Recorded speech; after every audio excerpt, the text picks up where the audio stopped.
My name is Yael Filipovic. I am the Public Engagement Manager. Thanks for coming to our first artist talk and in conversation of 2017. It's very exciting to have you all here with us, and I also want to do a special welcome to all the ambassadors and members here with us tonight. Thank you. Tonight we are starting the year with a new series exploring our MCA Collection, and so you'll be seeing throughout the year these special artist talks specifically looking at what's happening in our new collection rehang that we launched last year. And so we have two artists here that you will probably be quite familiar with their works, which are featured downstairs. And so we're really excited to hear kind of how we can delve into their practice and make these new connections. And we've invited Mark Hughes to facilitate that conversation. But before I hand it over to Mark to introduce everyone and get started, I'm just going to go through everyone's bio as quickly as possible, just to give you a bit of context. So, on the end here, we have Sanné Mestrom.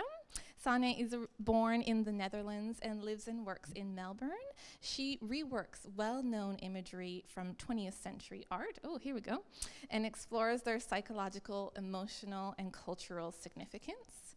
She creates imperfect casts and copies of objects in contrary materials, making a bronze version of a plastic original, a plaster version of a stone sculpture, or a concrete sculpture of a flat painting.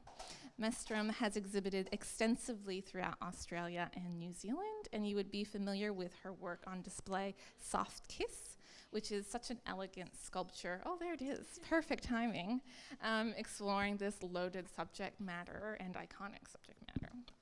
And joining us is also Sally Smart. Sally is also based in Melbourne, and she is widely known for her large-scale collage and assemblage installations, working in a range of media, including performance and video. Her practice engages with identity politics and the relationship between the body, thought, and culture, including transnational ideas that have shaped cultural history. Smart is currently the Vice Chancellor Fellow at the University of Melbourne, and her work is held in a number of collections, as well as having extensively exhibited in Australia and abroad. Her work on display downstairs is The Craftiest of Eyes, parentheses, borrowed dress. This is an early work in Sally's practice from 1994 and came at a time just prior to an important shift in her work where she went from canvas to wall. So as you can see, we have lots to talk about with these two artists, and to make it happen is Mark Hughes. Mark, let me just get you your bio. There we go. Is a leading art advisor with over 2 decades of experience working in commercial galleries in Sydney and New York. Mark has represented artists from all over the globe and collaborated on exhibitions with many of the world's leading museums, including the Metropolitan Museum of Art in New York, the Centre Pompidou in Paris, and the Tate Gallery in London. Some of you may also remember Mark when he was the Associate Director of Sydney's Sherman Galleries from 1992 to 2000, working with many of our Australian artists. So please join me in welcoming Sana, Sally, and Mark. Thank you, Yael. Okay, I first want to apologise. I'm not wearing bright red lipstick. I'm feeling a little unadorned here at this end of the. Come in. But it's a great pleasure to be able to have a very casual, easy conversation with Sana and Sally. As Yael said, they're both from Victoria, so it's not often we get an opportunity to actually hear them speak. And I always think it's a wonderful thing when you get to hear artists talk about themselves and their work anyway. It's a great privilege. Those of us who work or have worked in art galleries recognise that that you see, apart from the sort of the creative process, but you have a sort of deeper connection to what artists are like and how they tick. And I hope that from our conversation today I can draw out a little from each of them. I want to just turn back the clock a little.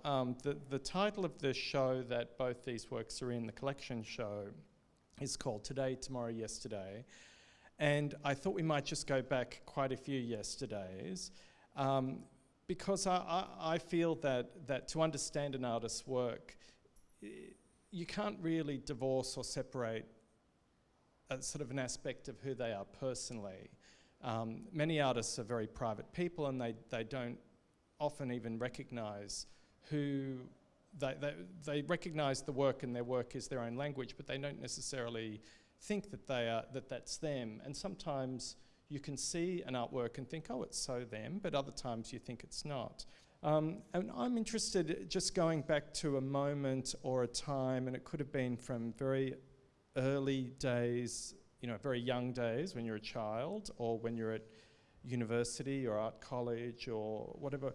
Was there a moment for you where you felt, I am an artist? Is there a sort of particular time that you felt that this was sort of almost like your destiny? Okay, that's a great question, actually, Mark. Thank you. It probably happened very early for me. I grew up in quite a remote part of Australia, in the Flinders Ranges. So I had a very incredible upbringing, really, but quite, I went to School of the Air, I was on correspondence school, I was quite isolated. I had a sister, and so really the landscape was very much a part of my life from a very young age. And I remember very distinctly a time when my mother could see that I had a great aunt, Bessie Davidson, who was actually, her and Margaret Preston, went to Europe together, and she stayed in Paris and Preston came back. So we had a family history of Margaret Preston and Bessie Davidson in my past. And I guess I was, I must have been showing, at a very young age, creative impulses. I remember not having enough materials. I was always struggling, wanting more materials. By that do you mean? Yeah, art materials. Pencils? Yeah. I had things, but I always wanted more things around art making.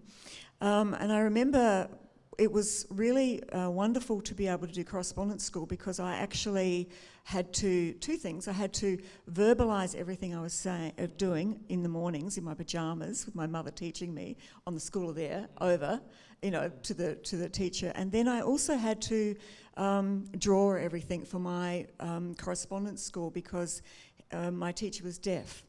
So there were sort of really interesting things around my childhood, around just learning and pedagogy, if you like, because of the situation I was in.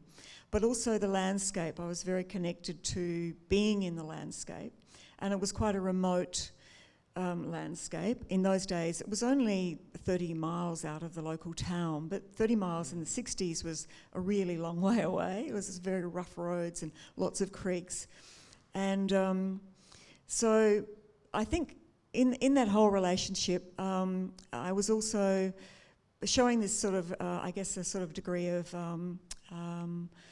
leaning towards making art. So my mother got me to go with to a local artist who made gum tree works, basically.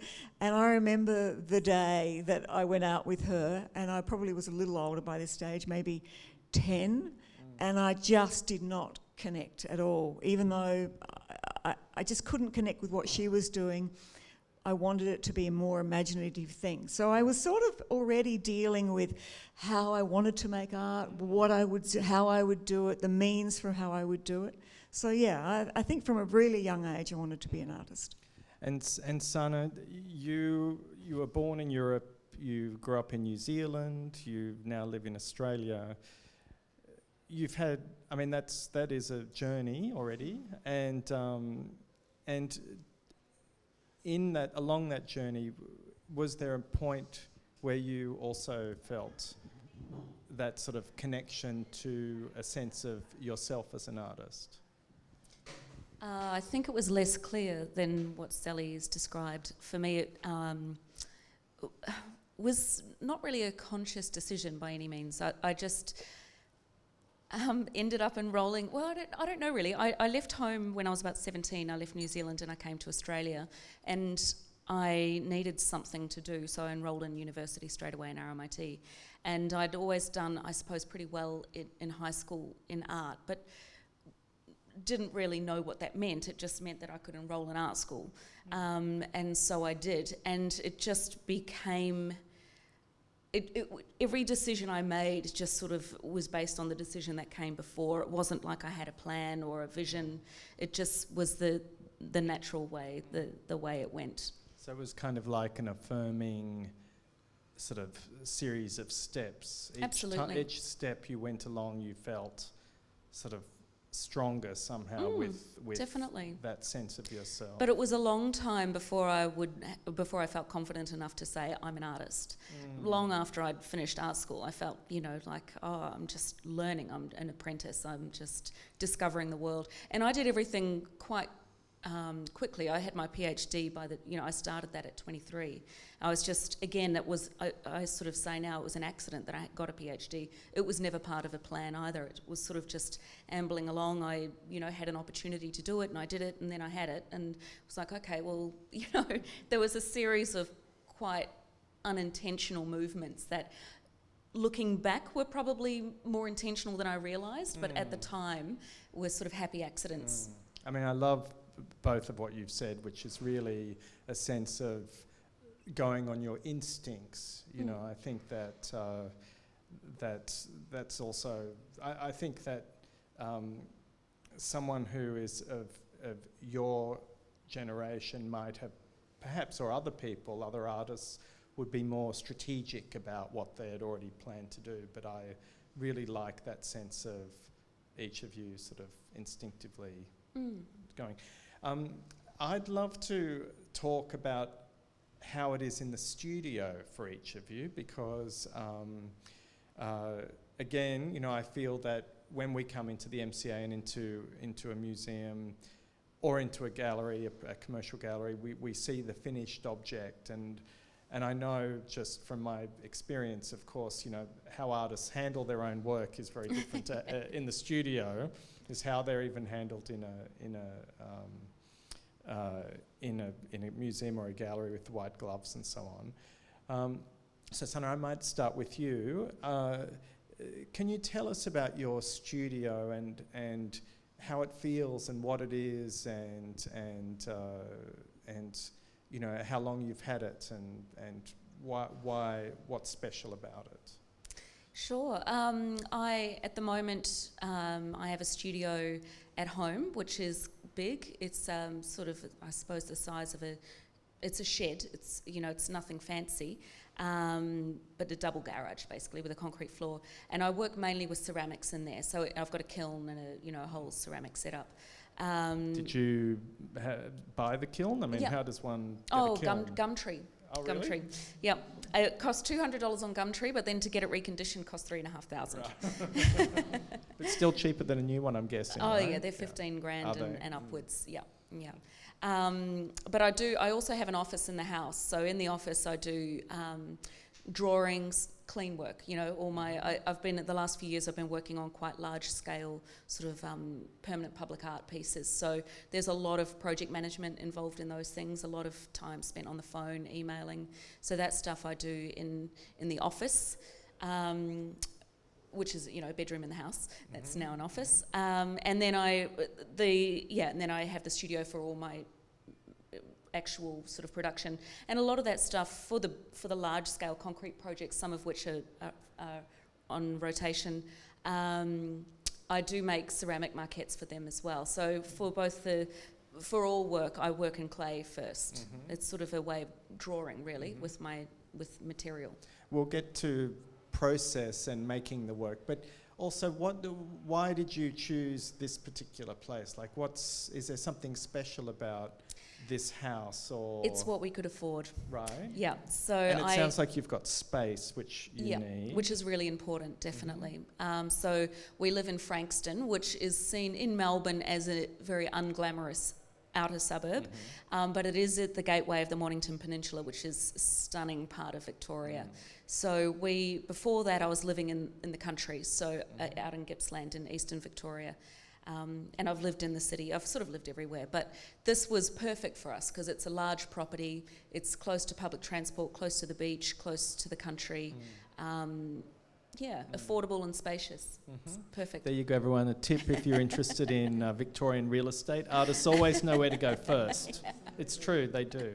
Sally, now tell us about your studio. Well, on that point, artists know where to go. Well, my studio's in North Melbourne, but previously it was in North Melbourne, West Melbourne, 20 years before, just in a big, I have had many studios actually, but I did have this great studio which was part of a biscuit factory, which is now 100 apartments, but I had the top floor, which I shared with others, and there's a couple of floors of younger artists as well, and there were a print company that had it originally, and then I inherited the lease. So at one point in the 2000, I had 19 tenants who were artists.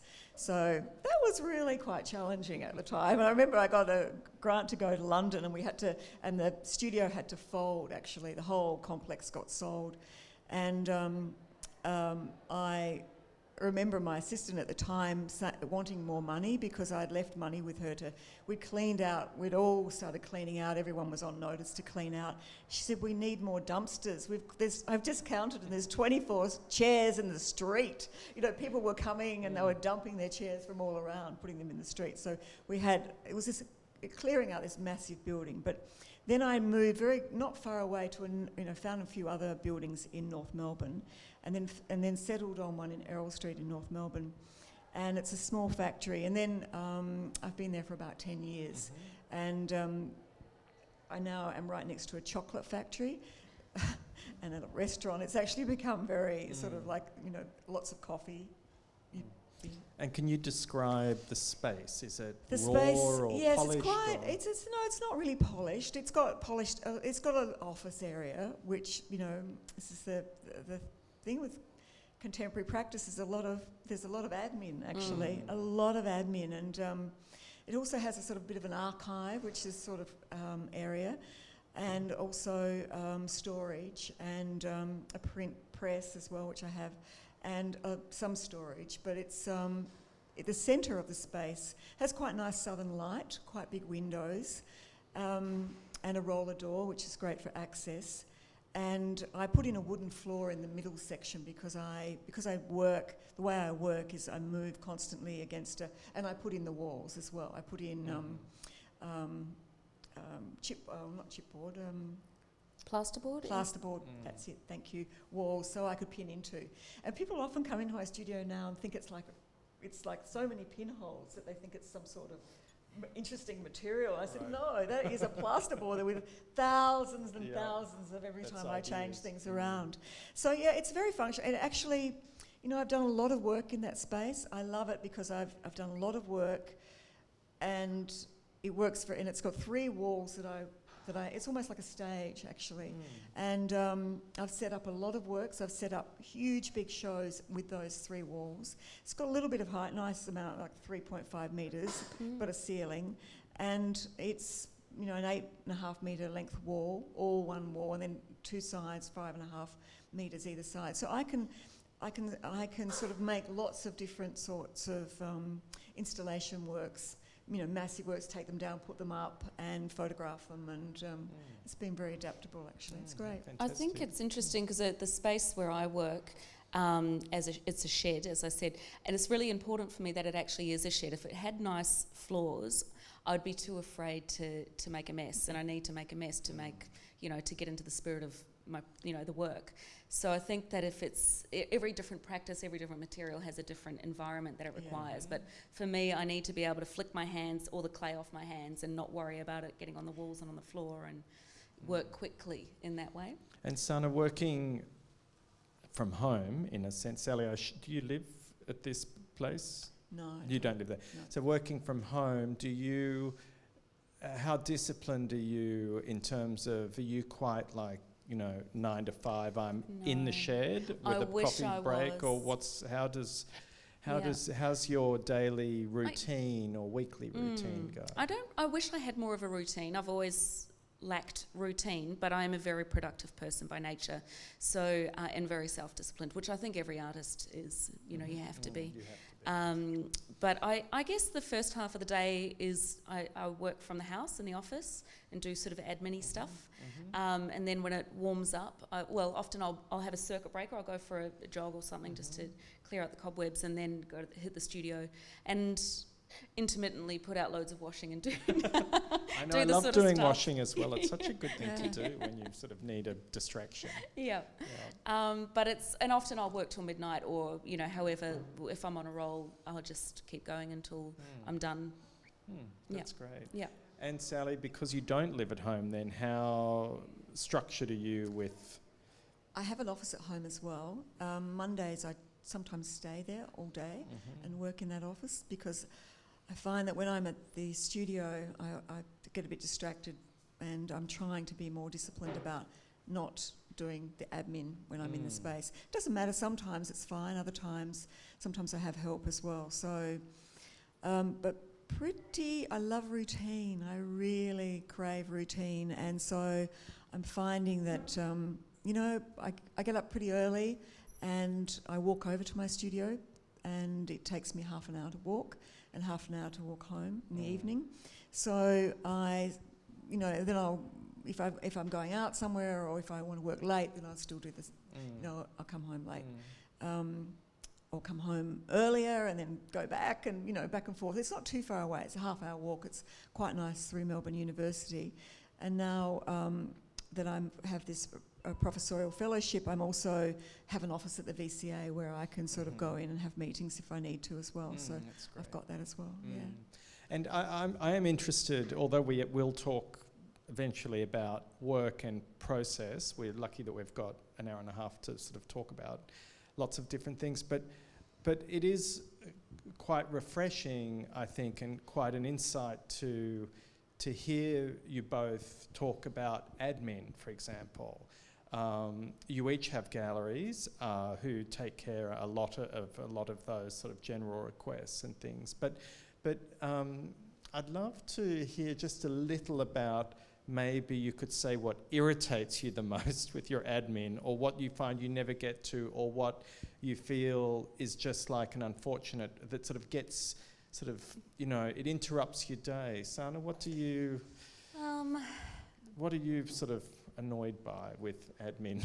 Admin, gosh. I can't stand it when people ask for my bio for some reason, because it's always like, I need to remember, what have I done? Am I updating it? Have I done anything new since the last bio that's been in circulation? You know, it's this. It's just a tedious task. I just wish that it was out there in the cloud and anyone can grab it. You know, rather than me. Same with images, organising the right images. Is it high res enough? Is it too big? Do I need to organise a Dropbox and you need access? That stuff's pretty frustrating. Images and bios. And they're every day. I feel like I'm sending a bio and an image off to someone for something. Sally, how about you? And an art statement. Oh, an art statement. So editing, re-editing. I have a lot of, I guess 20 years does this to you, difference. I have a lot of requests as well from education. And and review and retrospective sorts of analysis on things as well, which is great. It's a great problem, but it all takes. I find that with emails as well, you know, some things you can just. I've had personal assistants, but sometimes to do admin for me, but sometimes admin creates admin, more admin. So I'm trying to sort of just flick things from my phone a lot more these days, but. I don't know. It's the distraction of it, because everything requires thought. Even the smallest amount of things require thought, and they take you somewhere that you probably don't want to be going.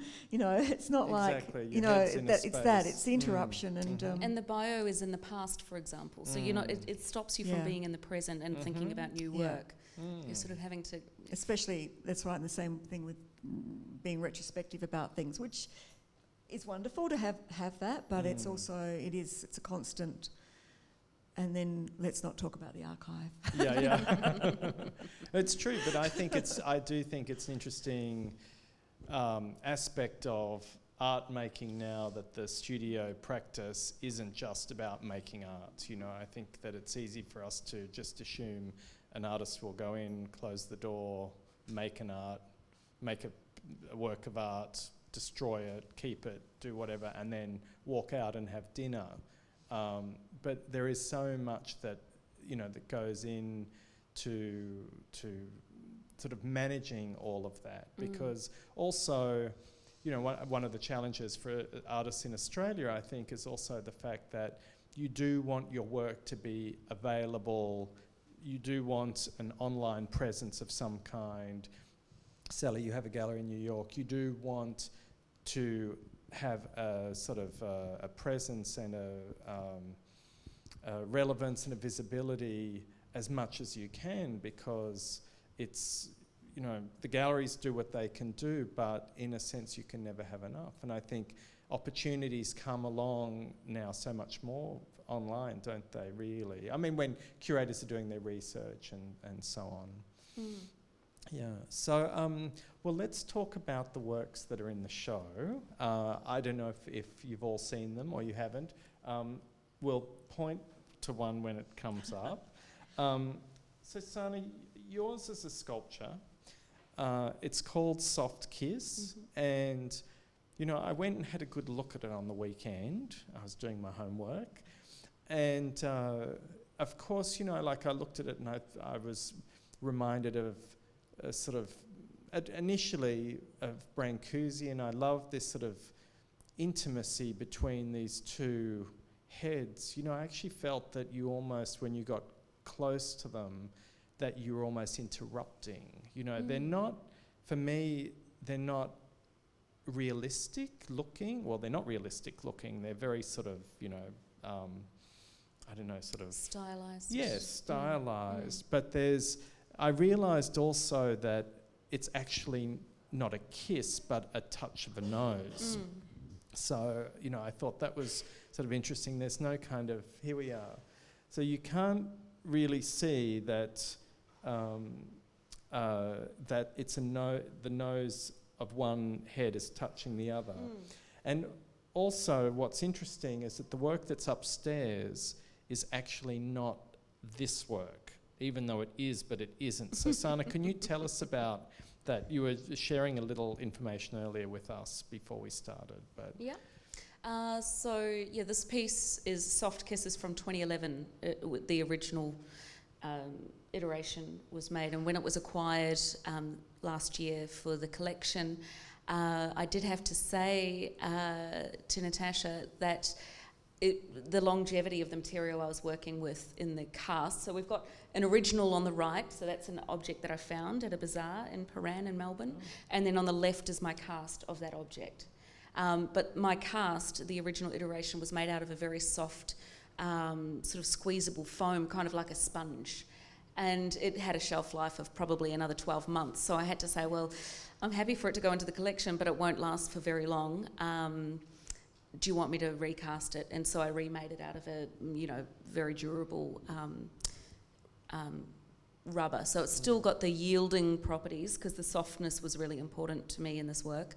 But it's sort of more like a bouncy ball hardness, if you can sort of picture that. I thought it felt almost like a sort of... You mean you touched it? No, I mean in my mind. No, I didn't touch it actually. I didn't, I promise. But I felt it was sort of, you know, it looked sort of like almost like fiberglass or something. I felt that it had a kind of... the brittleness. Well, because you've got these sort of exposed seams and these edges, and I encourage everyone to have a really close look at this piece, because from a distance, it actually is quite different to what it is up close. And at the back of the head, I guess it's the found head, right? There's this big kind of scar or something at the back. Yeah. And because you know, gallery labels, and they shouldn't be too specific anyway, you have to, you know, let your mind wander. You know, it does list as a found object, but I was like, well, which part's the found object? I thought it might have been the base, you know, for example. But no, it was a piece that I found, as I said, in the bazaar, and it really captivated me because it was Brancusi-esque to me when I saw it. It really, I guess what I really love with bazaars or op shops and garage sales generally is these sort of surprising shapes, often that might be derivative of something that was significant once upon a time to someone or to cultural history or art history. But, you know, once they sort of, I'm thinking of toys that might be referential to famous artworks or small maquettes that are reproduced in plastic. All of these things sort of fascinate me because they link back to significant art historical moments, but actually are just so kitsch and junky that, you know, they sort of undermine the significance of the thing that they're representing. So when I found this object, I thought, and I hadn't seen, at that time, I wasn't very familiar with Brancusi's work. I loved it, but I didn't know all the works, his full catalogue by any means.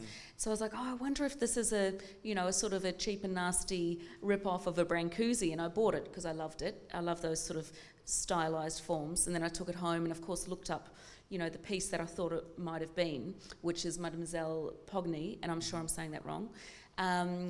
But it wasn't that at all. But it was that loose link between this original, highly revered art historical, beautiful stone carving by Brancusi, and then this somewhat sort of tacky plaster reproduction of, loose reproduction of that original. I liked that sort of cycle of, you know, mastery and the sort of infinitely reproduced. Wow, we're on speed dial at the moment. And Sanné, the idea of the positioning of the heads. I mean, actually, I think they're a little different shown here than this original. I feel like Slightly. there's a slight, but I think that space is quite significant in a way, as small as it is. When did Oh, have we lost? That's okay. I'll just speak louder. When did this piece leave the studio? Like, how long ago was it? This iteration Yes, of this the piece. iteration. So this was done specifically for the collection. Yeah. So last year, mid last year. So you haven't really had any time, sort of separation in a sense, you know, to see it. Which leads me, of course, to Sally's painting. Sort of, it is a painting. I feel like it's many things, but it's a wonderful large painting. So it's this large red painting of 3 figures. If I was to analyse it or to sort of describe it, I would say that the 3 figures each appear to me to be female.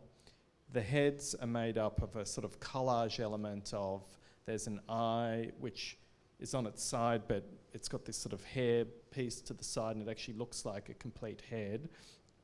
It reminded me of a number of artists in the world who are celebrated for a kind of language in their work right now, but actually this work predates those. I'm thinking of Wangechi Mutu, William Kentridge, a number of African artists whose work I've seen.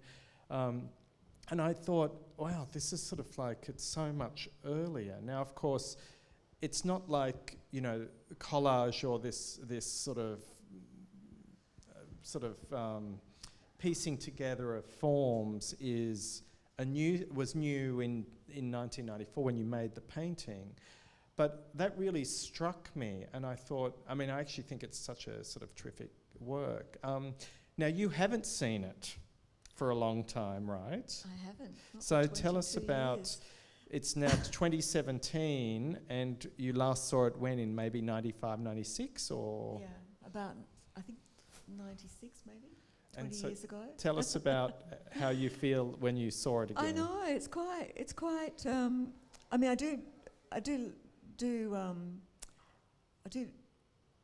remember this series very well, because it was actually the point after this that I started to really go off the wall. Although I had and made cutouts. I did start making cutouts in 1990, and which actually is even earlier. And like you were saying about the the artists, when often, Australian artists get, oh, you look like such and such, and you look like such.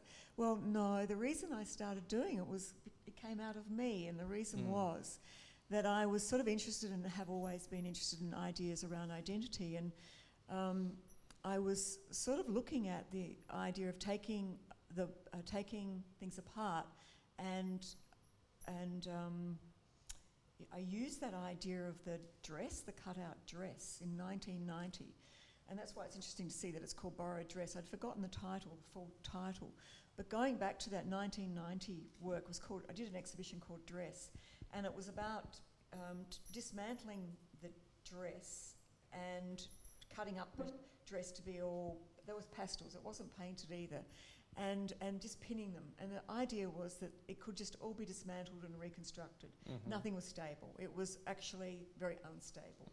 And through the 90s, through my practice in the 90s, I mean, we were, as a feminist, everything was very much around theory, and we were talking a lot about ideas around the body and identity. And that's really where this work came out of. And so by the time I got to this particular work, it was called, in a series called Delicate Cutting, where I was actually looking at the idea and made a relationship between the idea of cutting and cutting the body and cutting self-harm and scarification. It's also an underpins a lot, literally, there's so many puns here about pinning and unpinning, but it does sits underneath a lot of this work, because I wanted to, and I also wanted to, I was still at a moment where I wasn't quite confident about going completely maybe away from painting. I was still engaged in painting, but at the same time I was doing it in drawing. I was cutting up and making cut-ups in the 1991.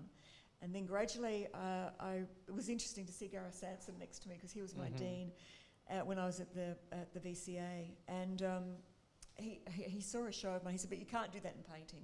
I remember him saying that really clearly. "But you'll never be able to do that in painting, like cut it up and pin it up. You'll never be able to do that in painting." And I thought, you know what? I know. Just I'm try going me. to. Yeah. You never tell an artist that they shouldn't do something. His work has a collage quality to it. I know, of course. That's why he was so interested, because he was struggling with it too. There's no doubt about that. And anyway, so the actual work itself, it's great to see. I won't go on because we'll talk more about process. But it is great to see. I actually tricked myself as well, because I thought it was completely all painted. But there is some collage. I thought there was collage there. Yeah, there's tiny little bit of collage. And is there fabric there as well? There is. There's a tiny little piece of gingham. Gingham, yes, I thought so. Yeah. Yeah. So, and it's also the very beginning of where I was using more silk screening elements and then attaching them within the painting. I was also using painting. I was using the canvas ground, very much in control, making all those Rorschachs. And that had, just before that was a body of work where I was looking at the Fox sisters, and that's why there are 3 figures. But the 3 figures is also 3 great, there's many threes. Yes. But the Fox sisters was a series of work all where I was looking really at the idea of the Fox sister spiritualists. And so there is this idea around that they were the precursors really to the suffragettes. And more recent times there's been more discussed around that, and lots of artists dealt with that. But I was dealing with that way back then in the early 90s. You mentioned both identity and politics, and I'd like just to sort of stay on that for a minute, Sanné, with that, not necessarily that particular work, but with your work in general. I'm interested that identity is mentioned as part of a way of reading the work and looking at the work and so on. Could you talk about that a little, because I think, the time that Sally's talking about identity, it was very strong in the art world in the 90s. There were artists who were really coming to the fore, and people were paying attention to identity, what it was to be black or gay or a woman or whatever. There was sort of, it was something that was quite sort of present, and for you, where do you feel identity sits in in that, even as a sort of idea, not your identity? Yeah. But Well, I think that I wouldn't. I mean, my work doesn't address identity per se, but it definitely does address feminist issues or has a feminist critique element. That's very important to me. In terms of identity, sort of a little bit more anecdotally, something that has been really present in my life is the fact that we immigrated from Europe. We're an immigrant family from Holland to New Zealand in the early 80s, and the difficulty I had as a 4-year-old in acclimatising to New Zealand culture. My older sister took to it like a duck to water. She was very outdoorsy, picked up English straight away, whereas I didn't. I really didn't pick up English. I was the silent kid under the table at the back of the room. I really struggled. Right. And I think that was actually traumatic. And I didn't understand it until I was much older, the impact that had. And that no one sat me down and explained, you're never going to see your relatives again. Like and I did in my teens and 20s, but no one said, Oma and Opa are now gone. Yes, we've you weren't actually just left. on some magical sort of dream trip or something. Yeah. Right. Yeah. So I think that sense of dislocation was really, really difficult, and I've never really seen myself as a New Zealander. I've never seen myself as an Australian, even though I've been here for almost 20 years now. But I'm not Dutch either, because even though I am a Dutch citizen still, I left there when I was 4. How can I I have a very sort of ambiguous tie to my Dutch heritage. So it's sort of, I've been very much a nomad and a drifter in that regard. I don't know what impact that's had on my practice, but maybe it's just, I don't know. I have no idea. I can't really speculate. But it has formed a massive part of my psyche, that sense of not belonging. And the references in your work, say to Brancusi or to Morandi in another work I've noted, you had said that you went online and when you bought the bust from the market, do you travel to Europe at all? Do you spend time looking at those artists' works and other artists? I mean, when I look at your work, I've seen, like a little flash of Henry Moore, a little flash of Picasso, or a little flash of this artist or that, Calder perhaps, Louise Bourgeois, but they're just flashes, they're not more than that. So do you experience these other artists' works, and that's does interesting. that feed into your work? I do. I travel probably a fair bit, I suppose you could say. I've been to Europe many times now, and to the States a number of times, and parts of Indonesia and Asia and so on. But when I travel, I actually never go and look at the masters, or very seldom do. I really absorb those through reproduction. It's almost like if I encounter the real thing, something for me would be lost. Like seeing the Mona Lisa doesn't interest me at all. When I went to the Sistine Chapel years ago, all I saw was people's hands and iPhones going click, click, click. Like it was the most disappointing encounter with something so sacred and profound. So actually there's a great 1970s TV series by John Berger that most artist students probably have know, but he talks a lot about the aura of a work transcending the work itself, which is something that I really do believe is my experience of works. So when I go overseas, I look at contemporary work. That's really where I spend all my energy. Yeah, sometimes that distance actually is important, isn't it? Yeah. And Sally, on your travels, I know you travel quite a bit. I used to see you from time to time. Your head would pop up at an opening in New York, and she's in town again. What do you like to what kinds of shows do you like to visit when you're traveling? What do you naturally find yourself drawn to? I range over the history of art, and I'll usually be, if it's not contemporary, which is what I would be looking for, I would also be looking at something that I'm doing research on, and I would go very specifically to an institution or museum and start to and probably pre-plan a little bit sometimes. Not so in the beginning. I used to do that, but I'm a little bit more strategic around those trips now, probably because I've been a lot of times. So I might just go, like when I'm in New York, I might just go, for MoMA now, I might go and see the Ensor and just spend time with that Ensor and just really, interrogate that a little bit because there was something there I wanted to see. Or I'll go, to the Cooper Hewitt and look for something there. Or I'll go somewhere in London, I'll go to the Soane Museum, or I'll go out to museums. I do trek around a little bit. I find and dig around and through my just going back, I guess, to those sort of intuitive around things. I'm a very intuitive person, I think, and I have a feeling for something, and it can stay with me for years and years and years.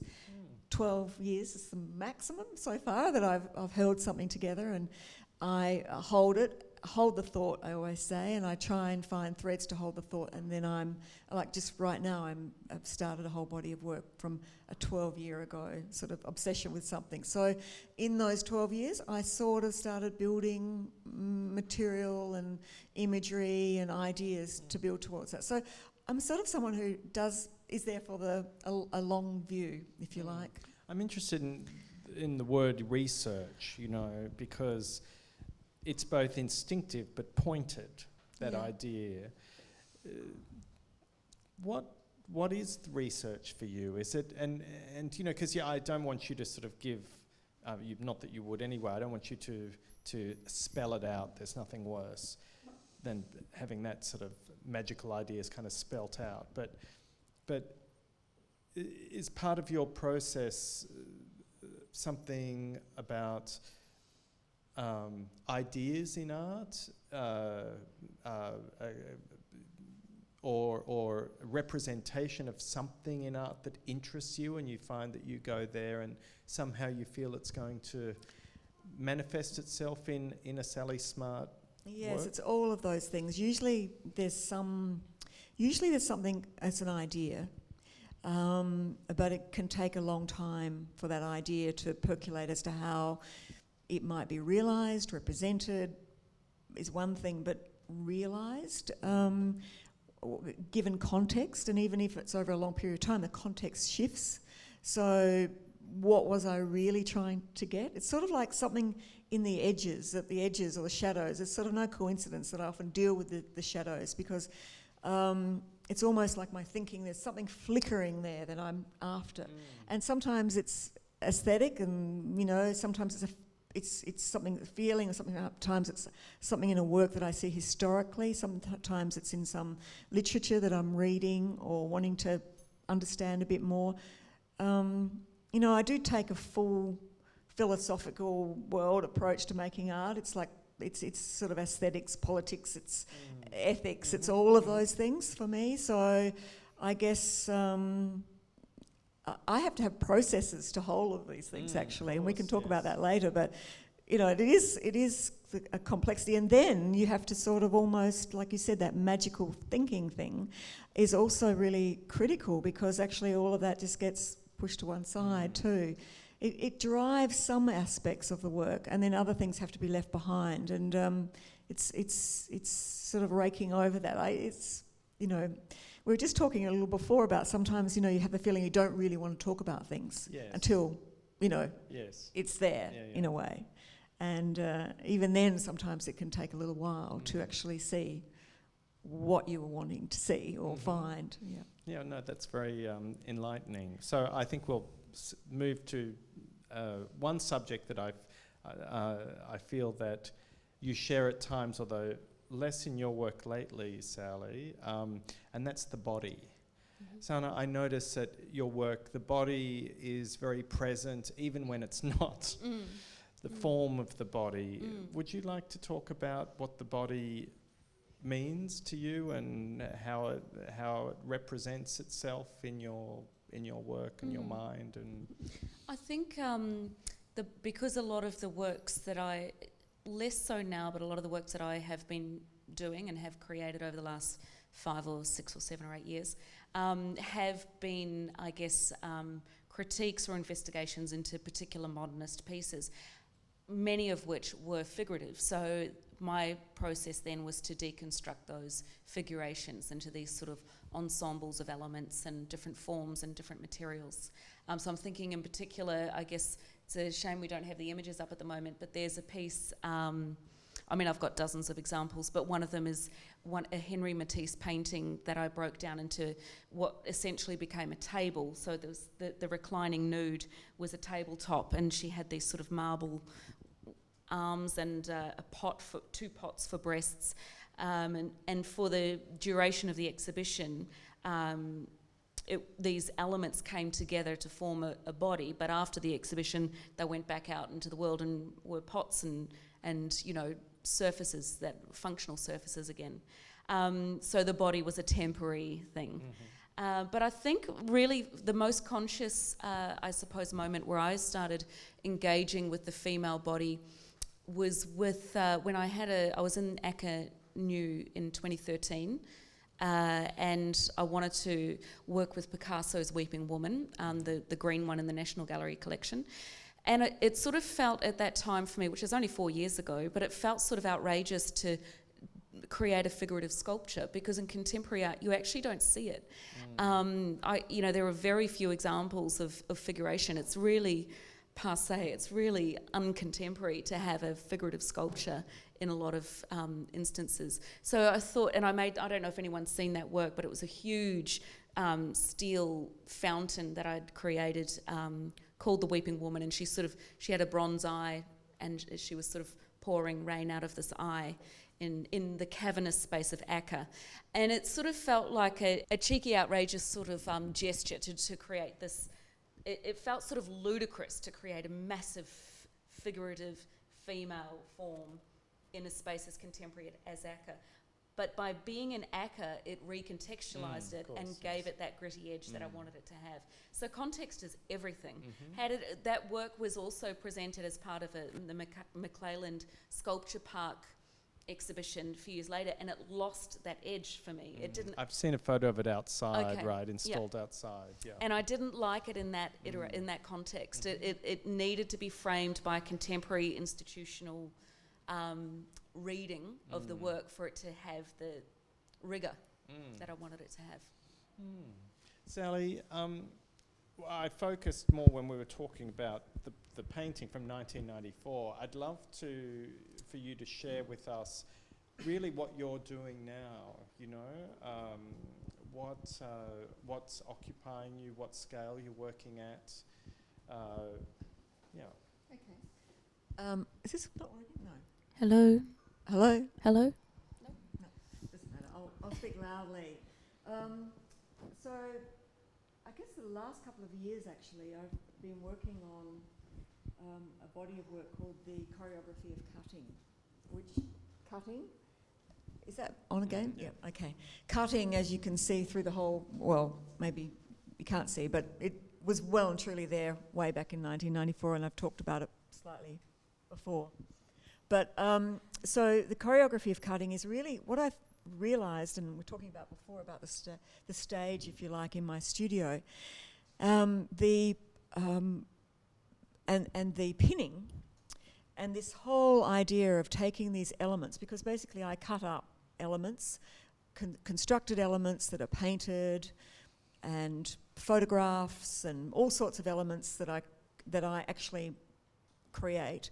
And then for a body of work, I'll go and pin them, put them into the wall and make them into an assemblage. So basically large-scale installation assemblages. So in that process, I realised that there was this sort of, there has increasingly this sort of negotiating the space, the idea of liminal space between me and the wall and the cutout piece that I'm putting up, the decisions I'm making around process and how that process really through my body is affecting the way I make the work, and psychologically. In a kind of performative Yes. way this is process as well. Yes, right? it is process, but there is a performative sort of aspect to it, because there's a sort of way of thinking about which direction I'm coming from, or how I'm actually doing it. And if you ever see me actually install a big show, there's very, very there's a whole lot of methodology in that, but also there's a lot of things that happen in that process. So, in thinking about that, I thought that I was resembling choreography.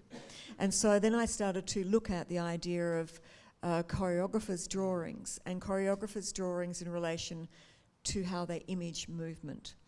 And how could I replicate that or look at that or study that? And so I started to look more closely at that. And then the whole body of work that I built around that is called The Choreography of Cutting. And in 2012, I was invited by the University of Connecticut to be an artist in residence with the School of Puppetry.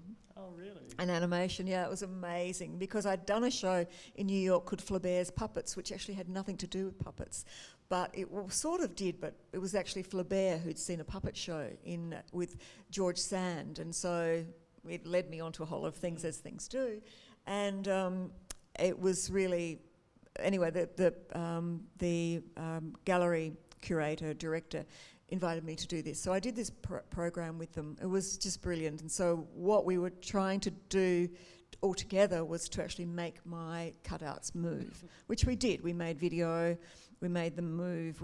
But I also, it coincided at the moment when a new young professor of dance had arrived. And I was also interested to show lots of process in this whole residency. So I was to do an exhibition. So I got them to actually paint one of the walls in the studio black as a blackboard, because what I wanted to do through this residency in the University of Connecticut was to talk about process. I was ready to reveal lots of things of my practice, and I wanted to learn lots of things. So I called it the pedagogical puppet because of the idea of the puppet, obviously, and also as pedagogy. I was in the university, and I was going to be writing a lot about process. I used the blackboard. And that has led me on to a whole lot of different blackboard works. I mean, there are a lot of very famous blackboard works, of course, with Joseph Beuys and Steiner, but I was actually connecting Steiner and Laban, who Laban was the big, avant-garde revolutionary in dance at the beginning of the 20th century. So it all knitted together incredibly well. So I put that together, and Sophie Torper-Arp was a student of Laban's. So it all sort of fixed together, and it was all represented in this sort of big installation. So I have been doing these around the world, actually, in various places. So sometimes, and the National Gallery of Australia have actually just acquired one, where I've actually done all the writing and drawing, embedded the video into it. There's puppets hanging off of it, and there are cutouts as well. This is actually one from New York City, where actually I got them exactly a year ago. But this one was actually a big wall painted. So they just painted the wall because I came with my suitcase of things, which I normally do. And in this instance, I was just able to actually create the work over a week. You can't see it, but there's a lot of writing and text that's actually handwritten all through the work. And are the figures they're all just suspended in pinned front? on. Or they're pinned? And there are a couple of suspended. Yes, I know, of space, and that's the idea. And the other elements are just the beginning of a work that I've started with reimagining the ballet russe in the context of Asia, actually. That's very interesting. And they're all embroideries, which I having made in Indonesia with my studio. I have a studio in Yogyakarta as well. Forgot to mention that. Now, one thing I'd like to ask both of you is, Sally, you declared yourself a feminist earlier. I feel, Sanné, you definitely have concerns that are very strong and dear to your heart in that area. Is there anything that you would like to discuss about being a woman, making work? Are there challenges as a woman in the art world now for either of you? I mean, I'm still surprised when I read that it is in places like Hollywood, for example, but... Well, undeniably, the ratio of female students to male students is about 8 to 2, or what's that, 4 to 1. You know, there's so many more females than males, and still, in terms of artists, you know, that then go on to become professional artists, I don't know exactly where the statistics are in Australia now, but it's certainly that changes as soon as people graduate. Do you mean that There's more men? So basically, women drop off like flies, and the guys persist. And I don't know if it's because they've got there is a bit of a matiness in the art scene, that I've encountered anyway, where the guys can have a bit of a brotherhood, and it's really hard to penetrate that. Whereas the women curators and gallerists, and I'm not talking about the blue chips, I'm talking about more my generation, more generous and open. Whereas some of the males are more sort of exclusive and sort of, it's a bit more matey and kind of, if you're not in, then you're not in. So I don't know if that necessarily reflects a gender imbalance. I haven't experienced it myself as an artist. I'm definitely a self-proclaimed feminist, no doubt about that, but that's not because of disadvantages that I've experienced as a female artist practicing today. Yeah. Sally, well, 20 years on, I have had to work at it, absolutely, like all things women have to do, twice as hard. It's about visibility, actually. It's about visibility and unconscious bias. It is real. It does occur. And this is no getting away from it. We have to keep vigilant, all of us, because it just slips away. It's like you don't think it's happening, but it actually is. It's about okay. So there might be the numbers might be reflective, like the numbers in terms of gender might be sort of similar or improved, but what is it in terms of wall space? What is it in terms of the publication, the ongoing support, and it's about that. It's about that sort of degree of visibility, I think, that's still lacking for women artists. And would you say this is the case, say, in places like New York as well, or London? Oh, it's a worldwide. It's a global issue, absolutely. It's probably, I suppose, goes well beyond the art world too, obviously. Like, this is across all disciplines. Yeah. And I think that's, something that we all know. As soon as, women, we have to make choices, life choices about having children, and career interruptions are massive. And with an art practice, if you hop off that treadmill, or if you lose sort of the momentum in your practice, you're forgotten. Yeah. Yes, that momentum is really important, isn't it? It's momentum and visibility, the two together, and that women need. They don't need to be disadvantaged in that moment. They need to be advantaged, and that's the struggle. How to give advantage because of that, and because it will come. It does come. It is there. And it's just this constant negotiating, constantly being aware and being vigilant about it, and not letting, just trying as collectively as women as well. It's, but then again, it's not just women. It's also across race as well, and all sorts of, But women is 50%. So it's a big total that is also, Oh, I just can't believe that we're still talking about it. I really, it's been a long time. I found this, actually, just when I was had to go back through my archive to try and find some notes on that work, and which I found, actually, but so something's working in the archive. But clearly Sally has archive issues, but we'll deal with that privately later. We'll deal with that later. But I did also I found this. I'd given an address at the National Gallery of Victoria in 1994. I think it must have been around the time I made that work, and it was called The Feminisation of Knowledge, and it was all about an exhibition on women artists and the Women's Art Register at the time. And I read through it and I thought, oh wow, it's really quite, quite strident. I was thinking, but nothing's changed, like I couldn't believe it, actually. But anyway. Just while we're on that, and you were going through your archive, is there anything that you would like to mention in relation to the painting and the show from the archive, or I mean, I asked how it was seeing it again, but because you went to that trouble, I feel like it would be nice to see if there was anything that struck you, either that is so different now about your work or your ideas, or something that actually surprised you by how similar it all is, you know? Well, there's some things that it's very different, many ways. But it's also, there are some things that are very similar about it. I found sort of writing about it, and I noticed that the craftiest of eye. Yes. You know, I was sort of curious about that. Well, that was really to do with the eye is actually taken from Man Ray, a Man Ray work, and but also the craft of making and you know, the idea around how I was crafting the work. I was using methodologies around craft and making as well, and I wanted that considered.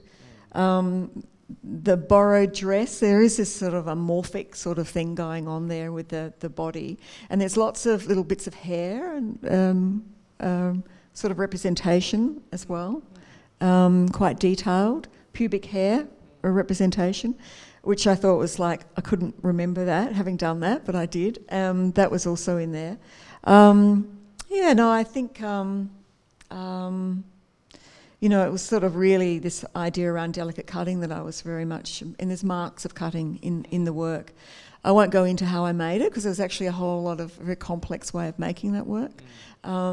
That's also in my archive. I'm so looking forward to taking a closer look again, now having had this discussion. One thing I mean, now we're sort of looking to the present and really to the future. I'd love to ask each of you how technology has affected the way that you're making your art. I mean, obviously we have technology all around us. We've had technology this evening with its own challenges. But it would be, you know, Sanné, I'd love you to start by, if you feel that technology has a place in your practice.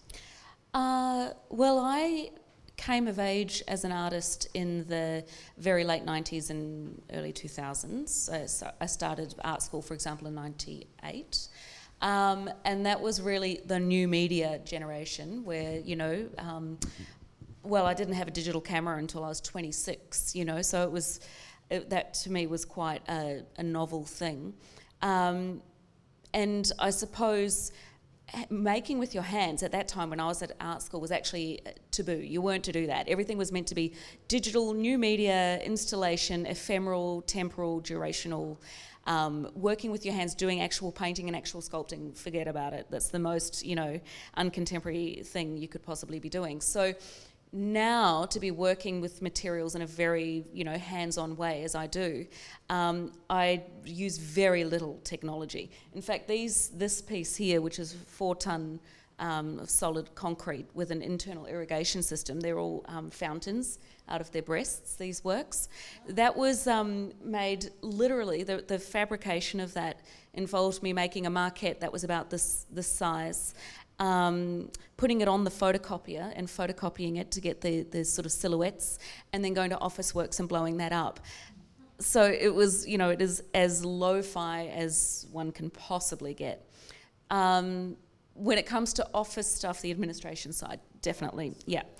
Something I am about to do this year, though, is to actually learn AutoCAD, because I'm doing more large-scale projects, and it's more in terms of hopefully procuring tenders and things to be able to be more competitive in Could you describe a little AutoCAD's, what it is? Oh, it's architectural software, so it's used for 3D drawings of buildings, and in my case it would be for sites, drawing sites and then situating my works within those sites, so that if I put together a proposal for a public artwork, it just is a little bit more convincing that I know what I'm doing, instead of handing over my little ceramic maquettes and saying, now picture this, you know, 200 times bigger. And Sally, how about technology for you with your practice?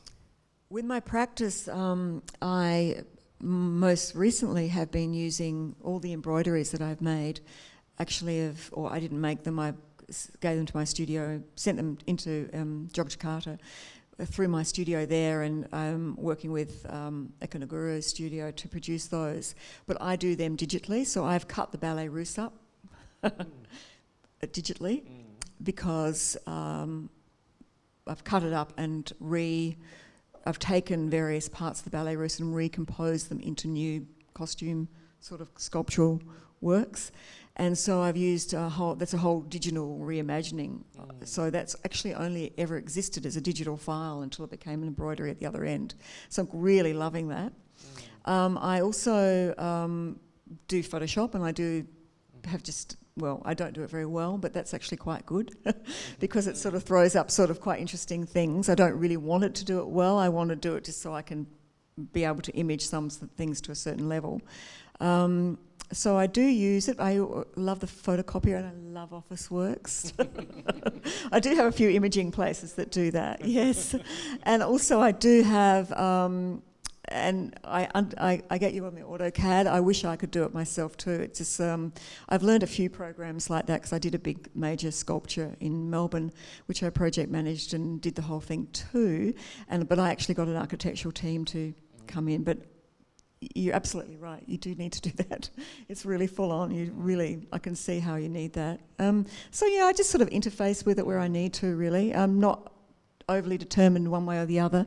If I don't have the skills, I sort of bring it in. I'm quite happy about that because just to keep up with the technology and to keep up with the actual expense of buying the latest programs for everything is, Yes, it's another thing. Yeah, it's another thing. And I love video. I like making some video works as well. So, but usually low res, and I quite like them to do that because I like to do it in my studio with myself, and what I'm working on. I quite like to improvise quite a lot, and I like that sort of aesthetic of improvisation as well. A question really relating to when an artwork goes out into the world. I remember from my gallery days, some artists understood that when a work left the studio, it was released from them, which kind of sometimes I felt sort of sad that they didn't have that connection to the painting or the sculpture, that they were they put so much into it and then it was just gone, I mean, they were still in the work, but there was not this kind of connection in a way to the work. And I was always interested when artists would either fall into either two camps really of how an artwork is interpreted by others. Artworks are written about in a magazine, or there's a critic has written, or there's an essay in a museum catalogue or something, and your work might be paired with someone who you feel you have no connection with, or you don't want to be seen in that context.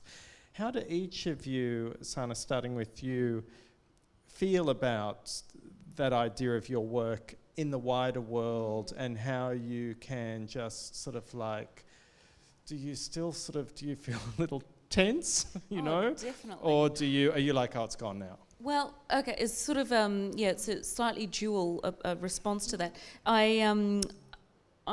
Context is everything, certainly Yes. in my case. Like I said, with the Weeping Woman work in the museum, in a contemporary art museum, it has a powerful sort of presence, but out in the bush, it's just, barn art. Or But would you allow, sorry to interrupt, but would you allow that to happen again? Like No. if a curator said, I love that, a good curator, someone you respected said, I love that out in the bush, I want to put it in these gardens or something. Oh, if it was a curator that I really respected, and if it was in the context of a really well thought out curatorial context, then certainly I would reconsider that. Yep. I think the worst experience I've had though was I had been as a curator had curated some sculptors to develop some jewellery works for a very independent jewellery shop. They do lots of great stuff, but none of us were jewellers, and I work with ceramics, so I thought I'd make some sort of jewellery boxes or clay sort of things that you can put jewels into, which in itself is I was a little bit uncomfortable about, but anyway I did it because a friend of mine curated it, and I was in good company with my peers in that show, but then without seeking my permission, that shop had put my work, and I didn't quite understand how it happened, but it ended up in the NGV gallery shop. Oh. And Right. next to the mugs and the tea towels, and I was like, oh God. And it was actually Philippa, a friend and art collector, that called me up, and she said, I'm at the NGV and your ceramics are in the shop.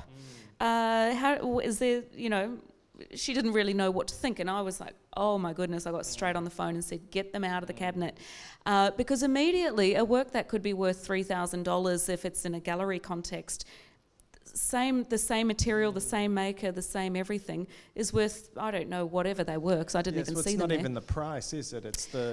But in that case, that's value, a real. not necessarily in terms of dollars and cents, but some cultural value changes there. Yes, totally. From the plinth to the glass cabinet in the shop. Oh, it was the worst experience, and I certainly said never again. Yeah, I think actually when you have that kind of experience as an artist, it's good to have it early on, because you become quite vigilant, careful about what, because another aspect, of course, for artists when they're doing commissions, for example, is the legal aspects and contracts and what the, I work with a couple of big corporate collections, and the corporate collections want the ability to be able to reproduce the works, but in magazines or on the website or so on, and you do have to. I think one has to be sensitive in on both sides. And Sally, how about you? Are you, when a work leaves the studio, are you free of it, or are you quite vigilant about how the work is seen and discussed, or are you? How do you feel? I've always tried to be, but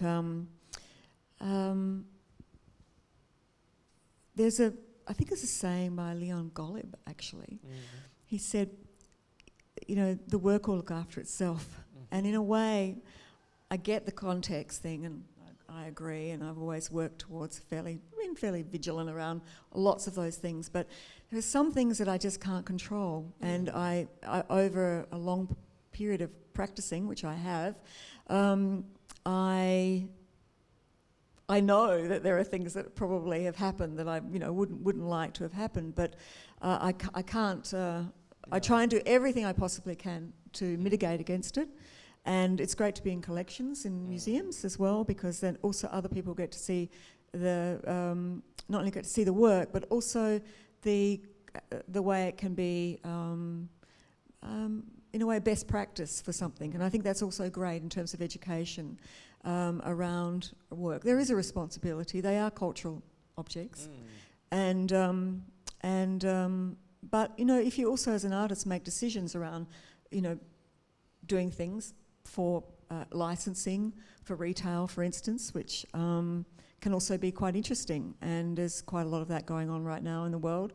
I'm sort of part of that myself at the moment, and sort of quite interested in it. Yes, I think those boundaries. Between various places. I mean, in the case of an artist doing a project like with Louis Vuitton, for example, or with a fashion line, and also the other sort of, what has changed a lot, and actually particularly with your work, Sally, over the years, is the craftiness or the boundaries of, that's not part of the contemporary art world. It's not that your work, I'm sure, was ever put in that place, but there were really years ago no artists working in sort of cutting things up, or collage was barely acceptable in a way. Actually, that's so interesting. I was only the other day. It's so true. Realising and remembering when I very first started making cutouts. And now, if I have a collector come into the studio and they'll say, "Oh no, I really want the cutout one," it's like, because the language of the cutout is so now a part of contemporary culture and experience that once it was always like, "Oh, what am I going to do with that? How do you deal with that? What do I do with that. I couldn't possibly have that. So it really has, I mean, it has taken 20 years, but it's sort of interesting. And I think I think in Australia and everywhere, just in terms of a global community, the exposure of contemporary art is so much more manifest. It's so much, it's wonderful actually. It is great. It's really great. It really is. That's a good note to end on. Now, we don't have time for questions other than the questions I'm going to ask both Sanné and Sally. This is a bit of light relief at the end. I have 5 questions for each of you. They're personal. And a yes or no, you can pass if you don't want to answer. So Sally, first question, name your favourite city. New York. Are you on Facebook? No. Well, only one word. Are you a morning or a night person? night. Do you watch reality television? No. Do you like Sydney's weather? Yes. Okay. Sana, do you use Instagram? Barely.